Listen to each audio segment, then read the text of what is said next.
I'm Rodney Bergman, Senior Vice President of Global Business Services at Celestica. Celestica is on a 3-year journey towards GBS. We started out as an organization that truly had single function shared service type organizations in a variety of different functions. I stress type of functions because they had shared services in name, but we didn't truly have many of the key elements around governance, process standardization, etc. in place. What we had done a very good job of at that point in time was setting up single function shared services in low-cost geographies. Global Business Services, the start of our journey last year was to create a foundation for a global entity, a single entity for the organization that truly integrated end-to-end processes, whether it be something like source to pay, which housed historical competencies from supply chain and from finance and grouped them together, integrated those. We wanted to integrate our various business units across the global organization, and we also wanted to integrate and actually act as a global organization.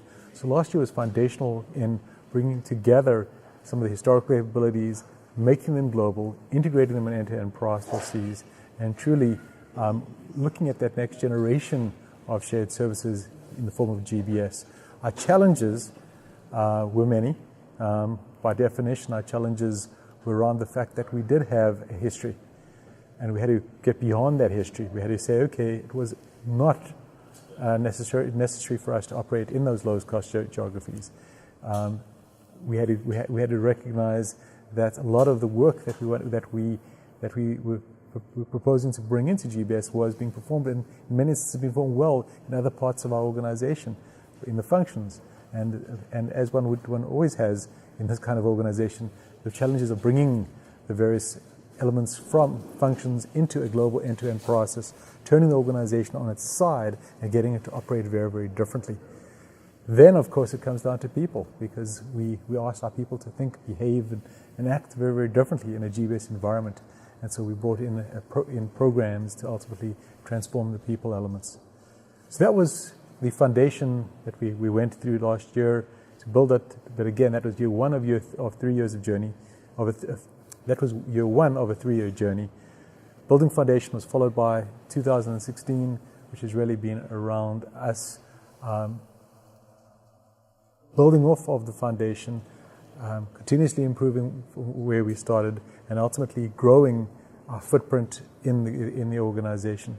And that's very much where we are today, focusing a lot on technology, focusing a lot on end-to-end process, and making sure we've got all of our foundational elements in place, which means standardized processes, desktop procedures, training for our people so that they're ready to perform in this environment, and a global delivery network to execute in the way that we expect our people to execute.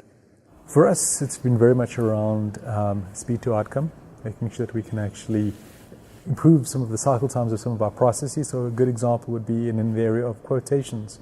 We have quotes and proposals within the GBS control, and we've been able to reduce the time of the quote process in a relatively short period of time. But the other key sort of aspect that we try to focus on, and we're starting to make some great strides, albeit it's in a journey that's only 18 months old, is the value add side of the equation. And what we've been focused on there is how can we bring insights back to the business so that they can change their actions and their behaviors. A good example would be in the sales area. We, through GBS, support the quotes. We also support the whole receivable side of the cycle, order management, etc. We're able to actually call out to our business units as well as our sales groups which quotes, how many quotes are we receiving, which ones are converting into business, what is the reasons, or if you like, the contributing factors towards wins and potentially towards losses as well. Which of our customers are truly profitable? Which of our prospects are translating into customers? And which ones are potentially using us as fishing expeditions so that they can actually take our quotes back to their preferred suppliers? GBS has got the ability to track much of that data and feed that back into the sales organization and the organizations that partner with our customers. We're at the earlier stages. We're starting that journey. We started getting a cadence of sharing that information back. And right now, it's a bit of a push, but we recognize that there's starting to be a bit of a pull for that kind of information. That's when we're going to be successful. We're not there yet, but we will be there soon.